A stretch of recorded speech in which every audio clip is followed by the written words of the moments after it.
안녕하세 참았던 이야기들입니다. 구독, 좋아요 부탁드려요. 어느 날이었습니다. 집안 분위기를 좋게 만들기 위해 얼마나 신경 썼는지 모른다. 남편이 좋아하는 향초를 켜두고 좋아하는 음악을 틀어두고 편안한 옷으로 갈아입을 수 있게 미리 준비해 두었다. 심지어 남편의 기분에 따라 집안 조명까지 조절했다. 밝은 조명을 좋아할 때와 은은한 조명을 원할 때를 파악해서 미리 맞춰 놓았다. 그런데도 남편이 늦게 들어오면 내 탓이었다. 시어머니의 편애는 점점 노골적이 되어갔다. 명절 때마다 다른 형제들은 간단한 선물로도 칭찬받는 반면 나는 온갖 음식을 준비하고 청소를 해도 그 정도는 당연한 것이라는 반응이었다. 시댁 막내 아들이 비싼 브랜드 핸드백을 선물하면 역시 우리 막내가 센스 있어라며 온 가족에게 자랑하시지만 내가 밤새 만든 음식들은 맛이 좀 싱겁네라는 평가뿐이었다. 정말 서러운 순간들이 많았다. 추석 때 4일간 거의 잠을 못 자며 음식을 준비했는데 시댁 둘째 며느리가 사온 떡 하나에 더 관심을 보이시는 모습을 봤을 때의 허탈함은 말로 설명할 수 없었다. 이 떡 어디서 샀니? 정말 맛있네라며 계속 칭찬하시는데 내가 직접 만든 송편은 모양이 좀 들쭉날쭉하네라는 말만 들었다. 그 순간 정말 눈물이 날 뻔했다. 내가 만든 음식에 대한 평가는 항상 박했다. 간이 조금만 세거나 약해도 요리 솜씨가 아직 부족하네라는 말이 돌아왔다. 반면 다른 며느리들이 사온 음식은 역시 요즘 음식이 맛있어라며 긍정적으로 평가하셨다. 같은 실수를 해도 나에게만 더 엄격한 기준이 적용되는 것 같았다. 나물을 조금 짜게 무치면 건강에 안 좋아라고 하시면서 다른 며느리가 단 음식을 가져오면 가끔은 이런 것도 좋지라고 관대하게 넘어가셨다. 특히 상처받았던 것은 명절 설거지 때였다. 온 가족이 둘러앉아 즐겁게 대화하는 동안 나 혼자 주방에서 산더미 같은 설거지를 하고 있을 때였다. 시댁 막내 며느리는 손톱이 상한다며 설거지를 피했지만 아무도 뭐라고 하지 않았다. 오히려 젊은 애가 손 관리도 해야지라며 이해해 주셨다. 하지만 내가 조금이라도 피하려고 하면 맏며느리가 앞장서야 하는 거 아니야? 라는 말이 돌아왔다. 그 차별 대우는 일상의 사소한 순간에도 계속되었다. 가족 모임에서 음식 주문을 할 때도 다른 며느리들의 의견은 좋은 생각이네라며 적극 반영하시면서 내 의견은 너무 비싸지 않을까? 라며 일단 의심부터 하셨다. 외식할 때도 다른 며느리들이 고급 레스토랑을 제안하면 가끔은 좋은 곳에서 먹어야지라고 하시면서 내가 비슷한 제안을 하면 돈 쓰는 것도 생각해야 하는데라는 반응이었다. 선물을 받는 반응도 달랐다. 다른 며느리들이 화장품이나 옷을 선물하면 센스가 좋네, 어디서 샀니? 라며 관심을 보이시지만 내가 비슷한 물건을 선물하면 쓸데없는 돈 쓰지 말고 저축하라는 말씀만 하셨다. 같은 가격대의 선물이라도 누가 주느냐에 따라 반응이 극명하게 갈렸다. 그런 차별이 누적되면서 점점 마음의 상처가 쌓여갔다. 가장 힘들었던 건 남편마저도 이런 상황을 당연하게 여긴다는 것이었다. 엄마가 맏며느리에게 기대를 많이 하시는 것 같아라며 오히려 나에게 더 잘하라고 했다. 내가 속상하다고 털어놔도 조금만 더 참아봐. 엄마도 나름대로 힘드실 거야라며 시어머니 편만 들었다.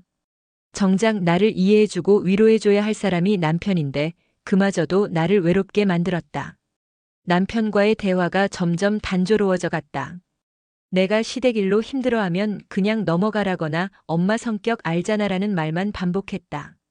내 마음을 진심으로 이해하려 하거나 내 편이 되어주려는 노력은 보이지 않았다. 오히려 다른 며느리들은 불평 안 하는데 너만 유독 예민한 것 같아라는 말까지 했다. 그 말을 들었을 때 정말 절망적이었다. 내 편이어야 할 남편까지도 나를 이해해주지 않는다는 사실이 가장 아팠다. 밤마다 혼자 울며 지냈다. 어머니가 살아계셨다면 이런 힘든 마음을 털어놓고 위로받을 수 있었을 텐데 이제는 그럴 곳도 없었다. 친구들에게 말하기도 민망했다. 남편 엄마가 나쁜 사람은 아닌데 왠지 서운해라고 말하면 너무 예민한 거 아니야? 라는 반응만 돌아올 것 같았다. 점점 혼자만의 고민으로 키워가며 마음의 병이 깊어져 갔다. 3년째부터는 몸까지 이상 신호를 보내기 시작했다. 스트레스로 인한 위염이 생겼고 밤에 잠을 제대로 못 자서 만성 피로에 시달렸다. 머리카락도 많이 빠지고 피부도 거칠어졌다. 거울을 볼 때마다 점점 초라해지는 내 모습에 더욱 우울해졌다. 병원에서는 스트레스가 원인인 것 같다며 안정을 취하라고 했지만 그런 여유는 허락되지 않았다. 명절과 집안일은 계속되었고 내가 아프다고 해서 누군가 대신해주는 사람은 없었다. 위염 때문에 속이 쓰려도 명절 음식은 만들어야 했다. 소화제를 먹어가며 새벽에 일어나 음식을 준비하는 것이 일상이 되었다. 손목도 아프고 허리도 아팠지만 며느리가 몸이 약하면 안 된다는 무언의 압박감 때문에 아픈 내색을 할 수 없었다. 몸이 보내는 신호들을 무시하며 계속 버텼다. 그러다 결국 응급실에까지 실려가게 되었다. 그날 밤 갑자기 배가 너무 아파서 남편과 함께 응급실에 갔다. 의사는 과로와 스트레스로 인한 급성 위염이라고 진단했다. 링거를 맞으며 누워있는데 시어머니가 문병을 오셨다. 나는 이해해 주시겠구나라고 기대했는데 들린 말은 명절도 얼마 안 남았는데 이러면 어떡하니? 였다. 내 건강보다 명절 음식 걱정이 우선이라는 것이 너무 서러웠다. 그 순간 정말 한계를 느꼈다. 링거를 맞고 있는 내게 빨리 나아서 집안일 도와야 하는데 라는 말이 나올 줄은 몰랐다. 다른 가족이 아팠다면 푹 쉬어라고 했을 텐데 나에게는 회복보다 집안일이 우선순위였다. 의사가 며칠은 절대 안정이 필요하다고 했는데도 명절 준비가 있어서라며 걱정하시는 모습을 보니 내가 이 가족에게 어떤 존재인지 확실히 알 수 있었다. 사람이 아니라 그냥 일하는 기계 같은 존재였다.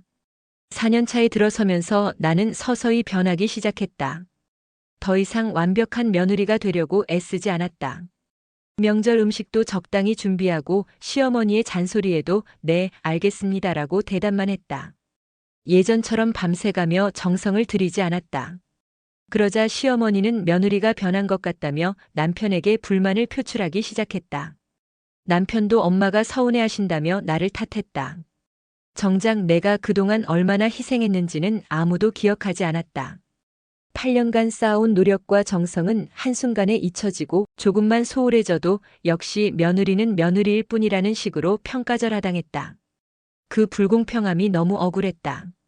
내가 잘할 때는 당연한 것으로 여기면서 못할 때는 큰 문제인 것처럼 취급하는 이중잣대가 견딜 수 없었다.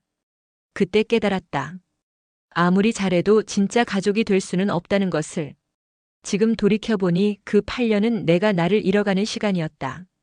완벽한 며느리가 되려는 강박에 사로잡혀 정작 나 자신의 행복은 뒷전이었다.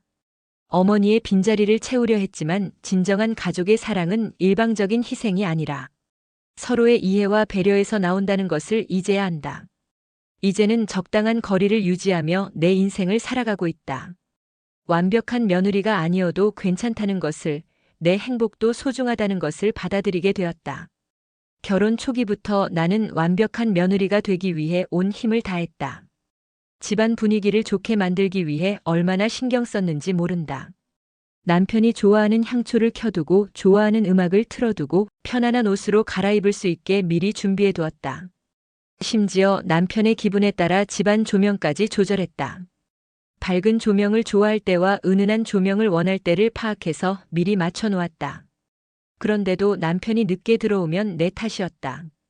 집에서 뭐 했길래 이렇게 어수선하냐며 짜증을 내는 남편을 보며 속으로 얼마나 서러웠는지 모른다.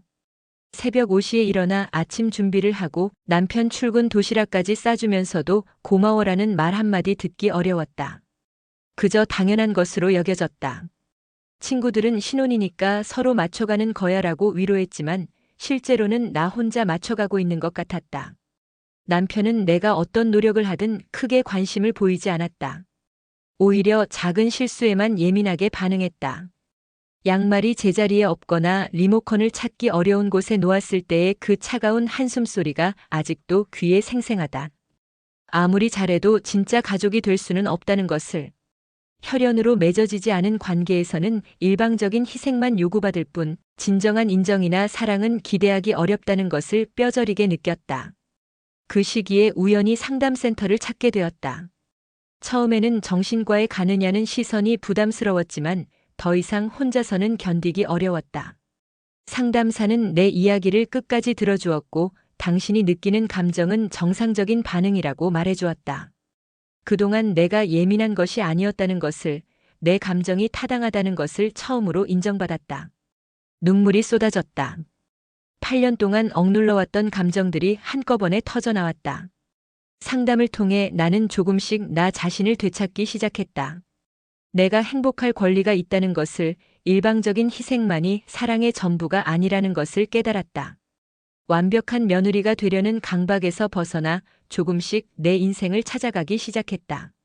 그 과정이 쉽지는 않았지만 나에게는 반드시 필요한 변화였다. 지금 돌이켜보니 그 8년은 내가 나를 잃어가는 시간이었다. 완벽한 며느리가 되려는 강박에 사로잡혀 정작 나 자신의 행복은 뒷전이었다. 어머니의 빈자리를 채우려 했지만 진정한 가족의 사랑은 일방적인 희생이 아니라 서로의 이해와 배려에서 나온다는 것을 이제야 안다. 이제는 적당한 거리를 유지하며 내 인생을 살아가고 있다. 완벽한 며느리가 아니어도 괜찮다는 것을, 내 행복도 소중하다는 것을 받아들이게 되었다.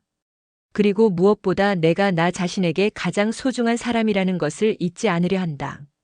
더 이상 타인의 인정을 위해 나를 희생하지 않기로 결심했다. 이 글을 쓰면서 많은 여성들의 목소리가 내 안에서 울렸습니다. 결혼과 함께 시작된 새로운 관계에서 자신을 잃어가는 이들의 아픔, 그리고 그 아픔을 혼자서만 감내해야 했던 외로움이 고스란히 전해져 왔습니다. 우리 사회에서 좋은 며느리라는 것은 참으로 모호하면서도 가혹한 기준입니다. 완벽해야 하지만 눈에 띄어서는 안 되고 모든 것을 다 해내면서도 불평해서는 안 됩니다. 그 기준은 종종 일방적이고 불공평하며 무엇보다 그 기준을 충족시키기 위해 자신을 잃어가는 여성들의 고통은 충분히 조명받지 못합니다. 이 이야기는 한 여성의 8년간의 여정을 통해 우리가 놓치고 있는 것들을 되돌아보게 합니다. 사랑이라는 이름으로 포장된 희생이 과연 진정한 사랑인지, 관계에서의 일방적인 양보가 정말 아름다운 것인지에 대해 질문을 던집니다. 주인공이 겪은 상황들은 결코 특별하거나 극단적인 것이 아닙니다. 오히려 우리 주변에서 흔히 볼 수 있는 너무나 일상적인 일들입니다. 특히 이 글에서 주목하고 싶었던 것은 보이지 않는 차별입니다. 노골적인 악의가 아닌 무의식 중에 이루어지는 편견과 차별이 한 사람의 자존감을 얼마나 깊이 훼손할 수 있는지를 보여주고 싶었습니다. 같은 행동, 같은 선이라도 누가 하느냐에 따라 다르게 평가받는 현실, 그리고 그 속에서 점점 작아져가는 한 개인의 모습을 그려내고자 했습니다. 또한 이 이야기는 완벽함의 함정에 대해서도 말하고 있습니다. 주인공은 처음에 완벽한 며느리가 되려고 모든 노력을 기울였지만 그 완벽함은 오히려 더 높은 기준과 더 많은 요구를 불러왔습니다. 잘하면 당연한 것이 되고 조금만 못하면 큰 문제가 되는 악순환 속에서 완벽함을 추구하는 것 자체가 때로는 자신을 더욱 올가매는 족쇄가 될 수 있음을 보여주고 싶었습니다. 이 글을 통해 전하고 싶었던 가장 중요한 메시지는 자신의 행복도 소중하다는 것입니다. 타인을 위한 희생이 아름답고 숭고한 것이라 여겨지는 우리 문화에서 때로는 그 희생이 자신을 파괴하는 결과를 가져올 수 있음을 인정해야 합니다. 진정한 사랑과 건강한 관계는 서로를 존중하고 이해하는 바탕 위에서 이루어지는 것이지 한 사람의 일방적인 희생 위에 세워지는 것이 아닙니다. 주인공이 마지막에 깨닫게 되는 것처럼 우리는 모두 자신의 행복을 추구할 권리가 있습니다. 그리고 그 권리를 포기해서는 안 됩니다. 완벽하지 않아도 괜찮고 때로는 거리를 두는 것도 필요하며 무엇보다 자신을 사랑하고 아끼는 것이 이기적인 것이 아니라 자연스럽고 당연한 것임을 받아들여야 합니다. 이 글이 비슷한 상황에 있는 분들에게는 위로가 되기를, 그리고 우리 모두에게는 관계에서의 진정한 평등과 존중이 무엇인지 생각해 볼 기회가 되기를 바랍니다. 또한 가족이라는 이름으로 묵인되어 온 많은 불공평함들이 더 이상 당연시되지 않는 세상이 오기를 소망합니다.